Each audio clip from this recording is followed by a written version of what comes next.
bw'abandi byibura tekereza ku muryango yaratunze man Ben ahita azaramusubiza ngo sinigeze murega FY ubwo reka mvuga uko byanditse ubwo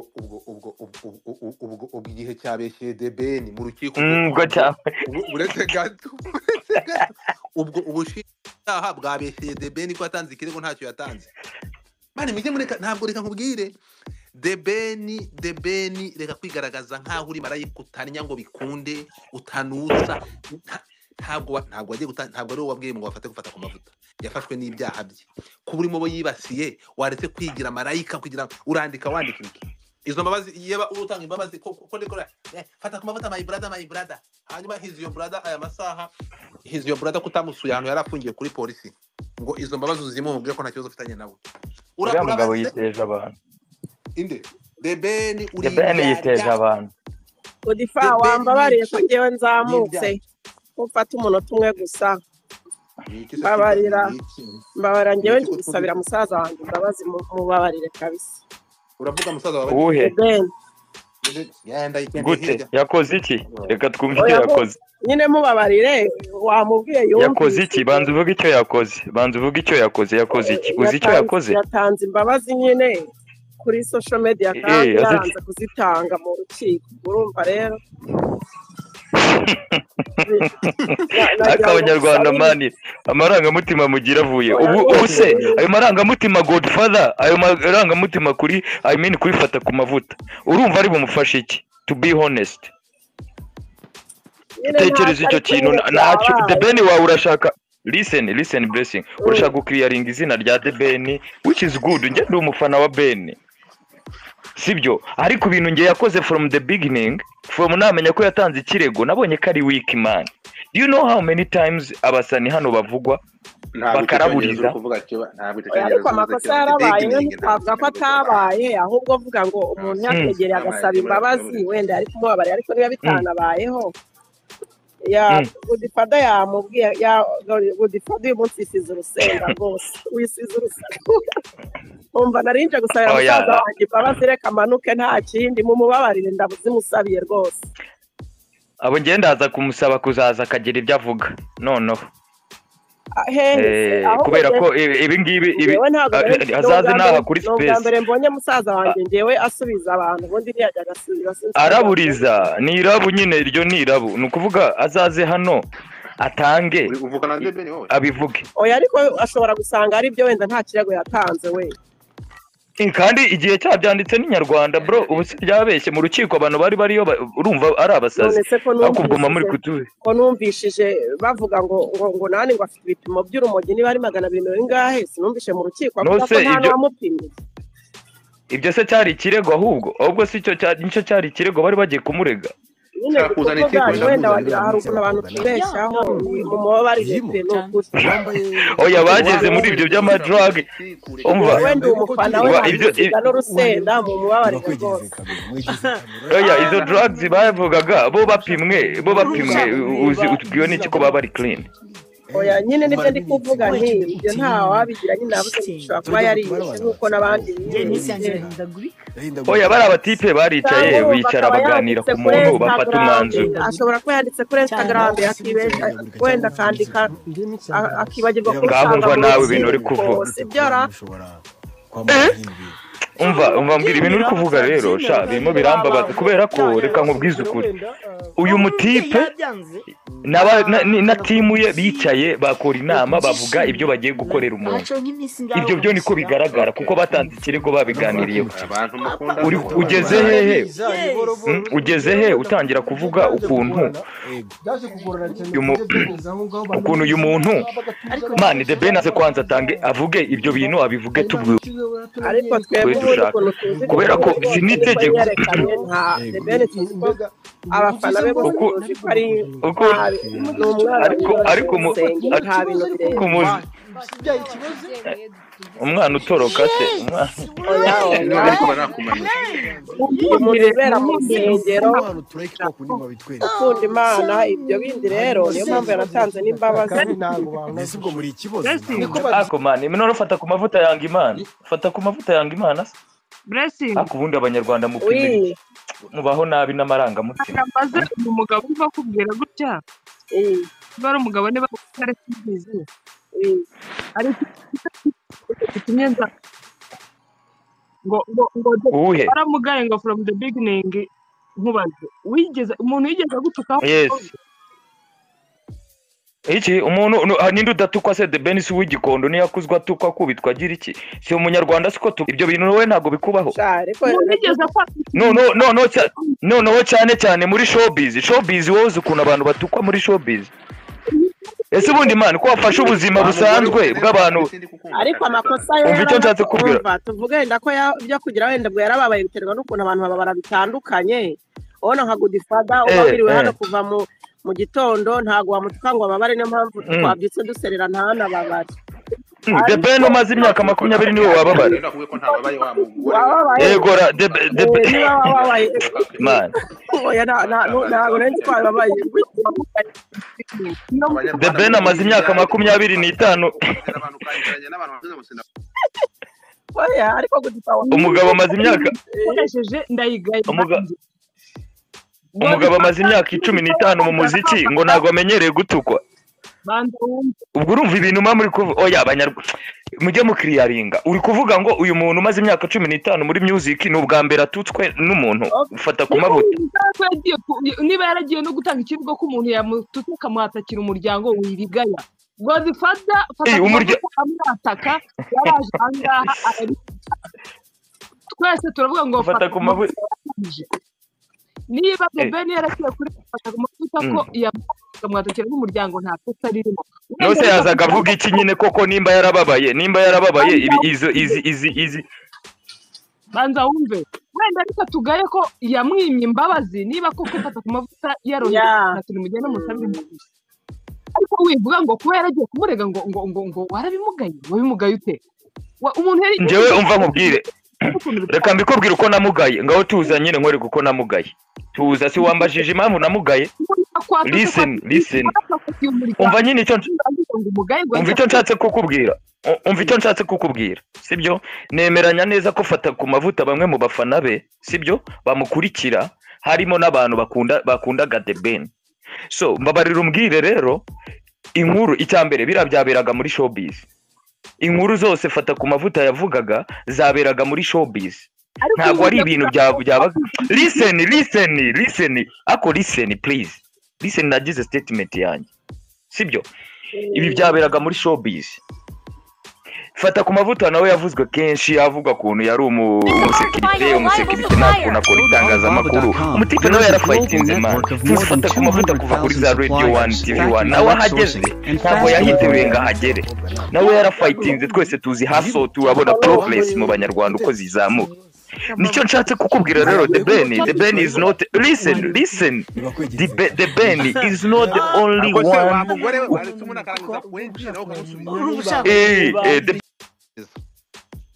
icyo mvuga ni iki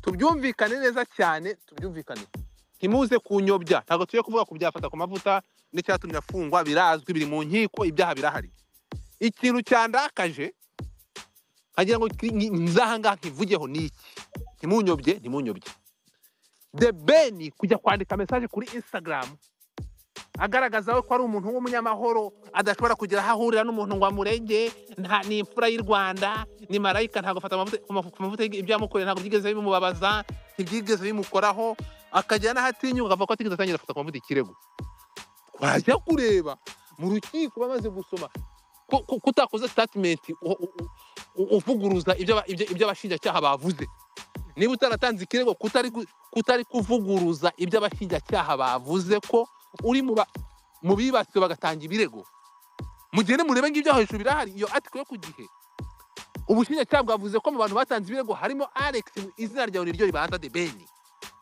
wowe ikintu cyane y'umujinya none uraza ahangaha ngo mwashu ngo my brother ngo nwimwe The Ben uri indyarya The Ben ni nshakura ntabwo ari kujya kuri Instagram mu minsi nishize abantu baprochinze ba The Ben bamwe bake basaba imbabazi Fata Kumavuta batumyeho abantu bavuga ati mumbabariye mukavanamwe ibirego naje imbere y'itangazamakuru ngapfukama ngasaba imbabazi ibintu bizasubira ukundi.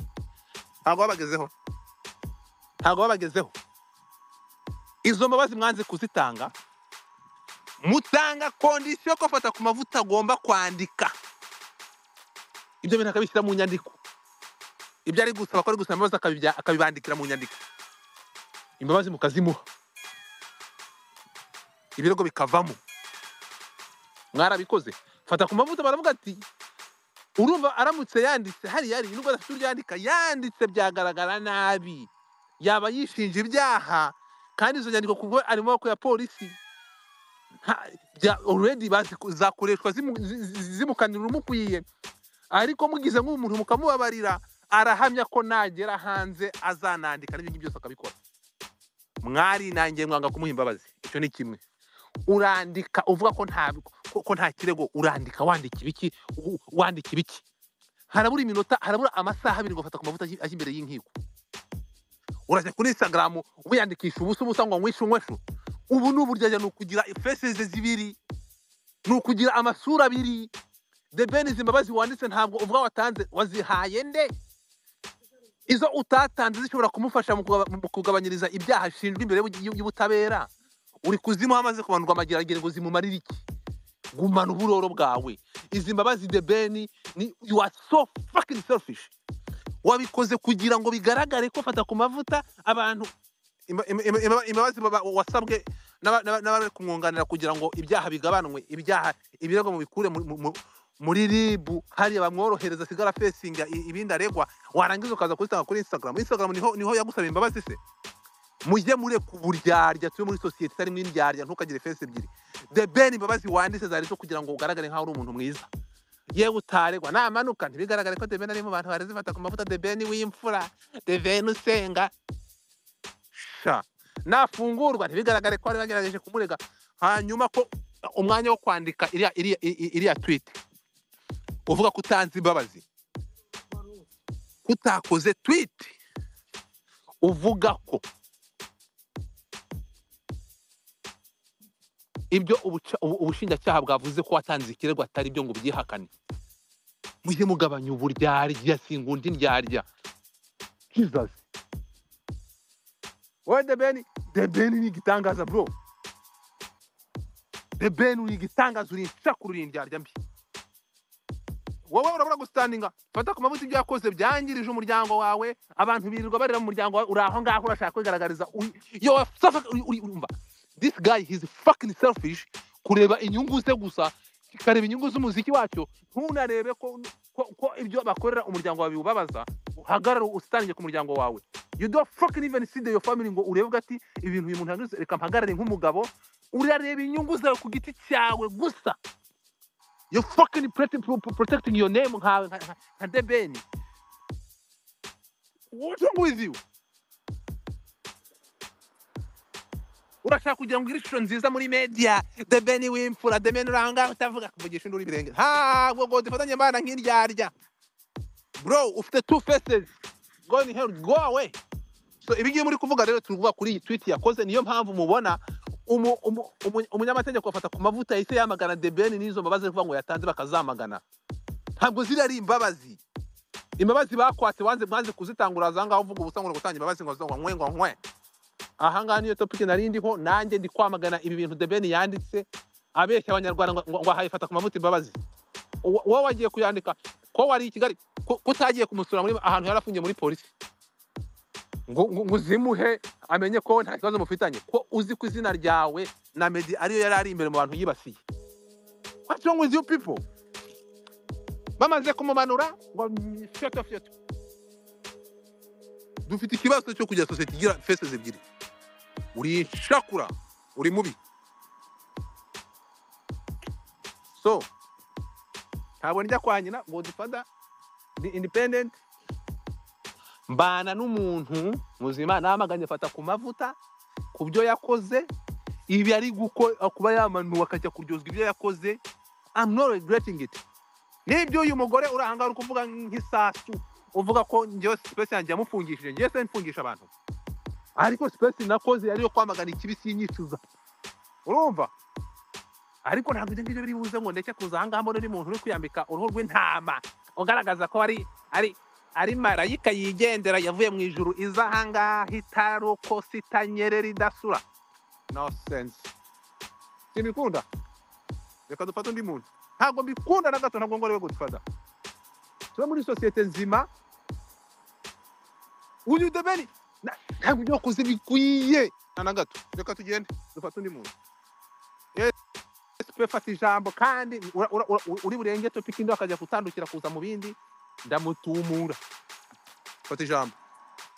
Ana yanjye Godfa kuvuga warakaye gutyo ntago byoroshye kubona icyo umuntu avuga ufite uburakari bumeze gutyo, ariko icyo nakubwira nuko jewe icyo nabwiraga uyu mugabo wavuze mbere ho uvuga gatoya, uyu mwanya kuvuga ku byo The Ben yakoze gutanga imbabazi ha buri minota mike ngo umuntu akatirwe, byo umuntu wese yabyibazaho, ariko nanone icyari gitumye nzamuka ngewe nuko uyu mugabo yaravuze ngo yamugaye from the beginning. Nta muntu wese ntago ashimishwa no kumwataka. None uyu muntu akwatatse bwa mbere nkuko Godfather bigeze gukora space uvuga uti uyu muntu arimo arataka imiryango, uyu muntu arimo arazengereza abantu. Iyo umuntu akwatatse bwa mbere akakwataka ubwa kabiri akakwataka ubwa gatatu, ugeraho nawe uvuga this is too much. Ibyo byose ni ibintu abantu bose twarebye. Hanyuma rero kuba haroherejwe abajya kwegera bari abantu ngo bamuhe imbabazi ntibazimuhe, ntabwo ikintu tugomba kugitindaho, kuko umuntu kugira ngo umuhe imbabazi biterwa n'uburemere bw'icyo yagukoreye.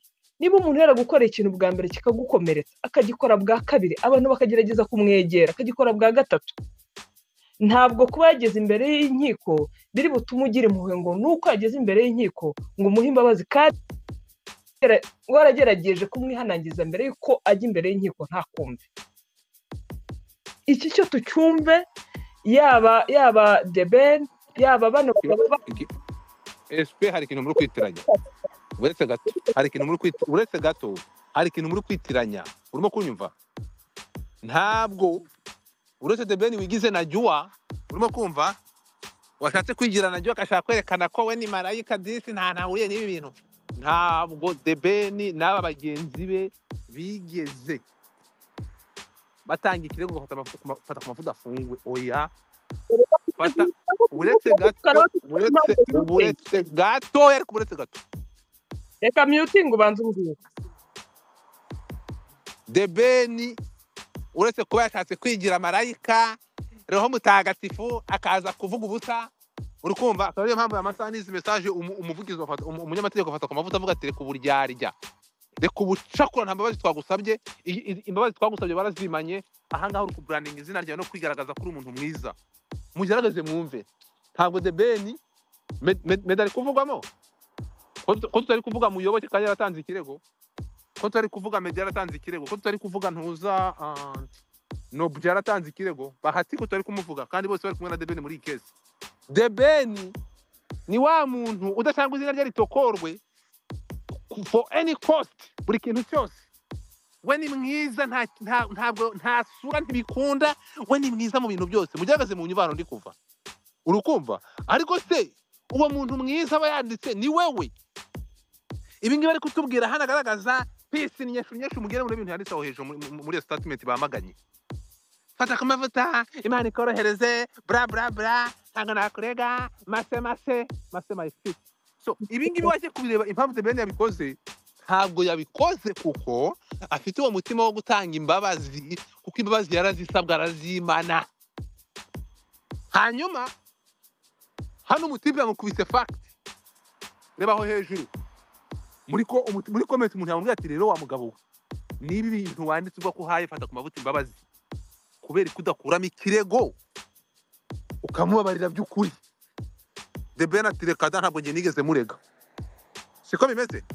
Ariko dusubira inyuma hejuru mu rukiko, uretse gato twasubira inyuma hejuru mu rukiko mu bushinjacyaha, some iyo article yisome ibi byakozwe uyu munsi mbere ko The Ben yandika. Bavuze ngo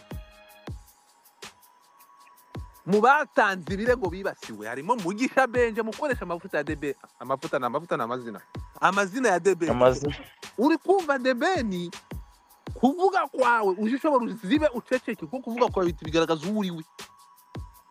So reka kwambara amashusho abiri ntabwo kuba Fata Kumavuta afunzwe yarakwibasiye bikugira umuntu mubi ngo abanyarwanda bakwange. Ntabwo abanyarwanda bagukunda kuko ukora ibyiza ko ntabwo tuzi ibyo ukora. Ceceka ariko ibingibi byo kuza kutwereka kuri marayika itanyeganyega idashaka kure ntabwo bikunda. Uri indyarya imbabazi kutazitanga ntabwo ari wafashe Fata Kumavuta ngo ugiye kumurega bagende ku kirego cyawe. Ibi ngibi byo kuza kwereka abantu rero ko yo dore this the Ben nta nubwo yigeze arega Fata Kumavuta nta hahuriye nabyo. No sense. Fikawe. So ntabwo nkunda indyarya bro. Mujye mwanga ikibi mujye mucyamagana. The Ben hano wagaragaje ko uri indyarya mbi. Uri Godfather. Uri insekura, uri indyarya mbi.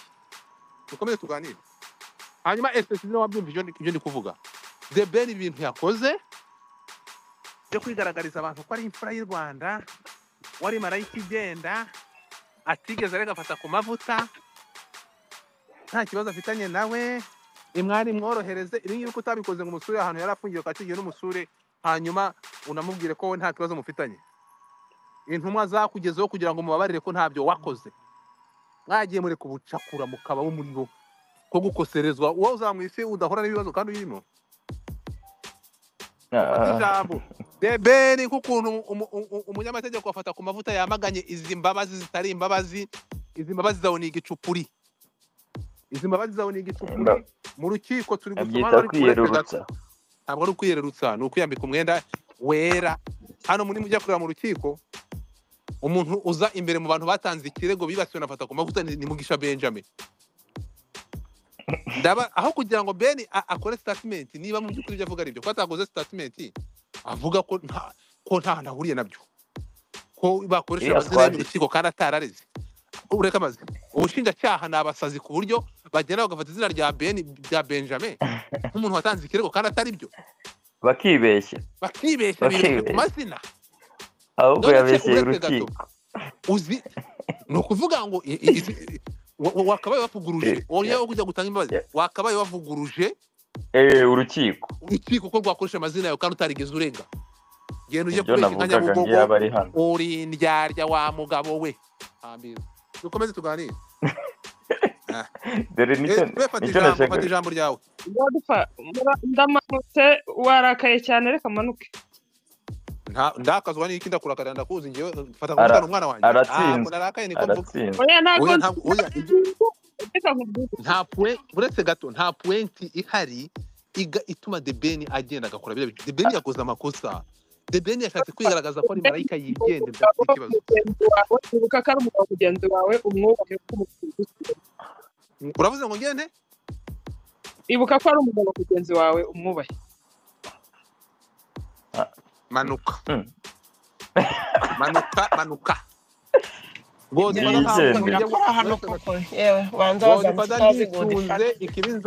Ikibinza kiti kibi ikiza kiti kiza. None se reka nkubwire ubu koko ntago ndi umukandanzi w'umuntu wari we wese urukumva kuburyo ngiye umuntu ashobora gukora ibintu nkabibona nkareka kubivuga kandi ndi kubireba. The Ben ibintu yadukoreye hano niyo mpamvu urabona uramutipe buriya yarababaye uyu munyamategeko wa ntuza wa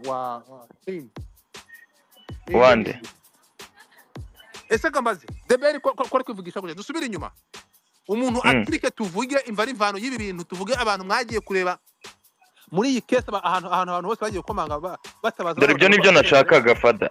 Genda wa ibyo bintu tubisubiye inyuma. Manuka nibyo washakaga ntuka manuka toka ibyo washakaga ushaka iki warwumvishe ushaka iki ibyo washakaga ntabwo ngiye bajya bamvugisha amagambo nateguye kuvuga. So ntabwo nshaka kwinjira deep haraho nashaka kugera ibyo ashakaga nyasho ushaka iki umuvuga princess ndaje Udifa umpaye ijambo uvuga ibintu bitekeranye ndakutumura nawe oya urantumura se ubwo ntago byakunda urabizi ko ngewe uri umuntu wanjye ntiwabikora. Umva ngewe icyo navugaga yuko ubu iki bintu nibaza ubundi ngewe mperuka ubundi Fata Kumavuta ari umu best friend wa The Ben. Baje ubundi gupfa iki ubundi rero ko numvishije ibyo bamurega n'ibyavugiwe mu rukiko, numvishije ahubwo ari story ndende iteye ubwoba irimo ibintu byinshi cyane biri deep ko twayibona ibya showbiz, ariko twaje gusanga numvishije ibintu numva bibaye bizanye indi sura, numva mbega biteye ubwoba. Noneho ikintu twakwibaza se kubundi abo bantu bahoze ari inshuti basangira bakorana ibintu byose baje gupfa iki ku buryo bagera kuri uru rwego rwo gusebanya no kujyanana mu nkiko. Niba se iki kintu cyo kubunga cyarabayeho, ese niba hagati ya Muyoboke na Nani barashwanye bikanga ko birangira nk'uko byavuzwe mu rukiko, wenda niba ari byo na The Ben byaranze ko biyunga, byaje kugenda ko numvishije bavuga ko babunze. Wenda bizi ko ufite amakuru yose abaho, ako kantu niba ukazi wakadusobanurira. Waravuze guki? Nari mvuze Nani Fata Kumavuta na The Ben bari inshuti imyaka myinshi pe, baje gupfa iki ku buryo bigera ahantu batangira gusebanya ko bikigera ku rwego baba bageze mu nkiko. Ese niba harabayeho ku mugani kubunga sorry ibyo ngibyo yo kubaza abakinya cyangwa se njyewe nari kumwe nabo bakundana cyangwa bangana. Fata Kumavuta ntabwo ni wa muntu, we agomba kuba afite umuntu agomba kuriraho. Fata Kumavuta yafashe igihe kirekire arira kuri melody bantuza baje baramugura mbega nawe aratambatamba. Umutano hari urusaku mutinga gato. Okay, sorry. Mutinga wadusengereje. One second. None wazengereje audience nawe n'urwo rusako. Fata Kumavuta ni wa muntu, ni ukuvuga ngo agomba kuba afite umuntu ufite izina agomba kwitendekaho. Nta content yagiraga, agomba kwitendekaho no matter what, ntabwo yitaye kubyo amuvugaho azironga byo ngibyo, agomba kuba afite uwo muntu. Niko yitendetse kuri melody, ba melody baramugura bamuzana ku ruhande rwabo. Rero yagomba kwitendeka kuri The Ben kandi akora ibigize ibyaha. Ntabwo The Ben rega nta kosa afite. The Ben nta kosa afite. The Ben yaribasiwe birenze rimwe. The Ben yaribasiwe, Fata Kumavuta yaramwitendera, yaramwibasiyeho cyane kabisa, aramuzonga aramuhindanya kugera n'ejo bundi avuga ngo niragaragaze ndateye umugore we. Ibyo bigize ibyaha. Icyo mvuga ni uyu nguyu ushaka kugaragaza ishusho nziza. The Ben nani sindi kuri byo mbivugamo, urukumva? Nukuvuga ngo The Ben yakorewe ibyaha bigeraho ubugenzacyaha RIB ifata uwo muntu The Ben atagiye no kurega, niko mbivuga kuko ibirego babishyizemo nyuma niba uko twabikurikiranye. Ikintu kinteye mushinya kuri The Ben ni ukwigaragaza nka marayika, utababara, udakoserezwa, utababara. Ibyo nibyo byandakagira mu twa mugabo sinkunda indyarye. Izo mbabazi urashaka kugaragaza abanyarwanda ko wowe ko uri umunyembabazi, watanze imbabazi, kandi izo mbabazi uvuga ko watanze wazimanye mu buryo bwa nyabwo bwagira akamaro. Uri kubeshya abanyarwanda ko watanze imbabazi, kandi imbabazi warazimanye. None uri kubeshya abantu ko nta kirego kirimo, kandi mu rukiko bari kutubwira ko mu bantu batanze ikirego. None ubu ngubu utari kubeshya abanyarwanda, utari gushaka kugaragaza ko uri imfura y'u Rwanda, uri marayika. Ariko abantu mwabaye muti ibi ngibi nibyo nanze gute barabona byamaganye. Watanze ikirego, uri mu mazina ya mbere agaragaza mu bantu Fata Kumavuta yibasiye iyo watangiye n'ikirego. Turi kumwe? None niba bigaragara uraza kuvuga iki ngo umuhaye imbabazi kandi yamaze kugira amageragere, waceceka ko atari wamufungishije, ubutabera bugakora akazi kabwo. Byoroshye.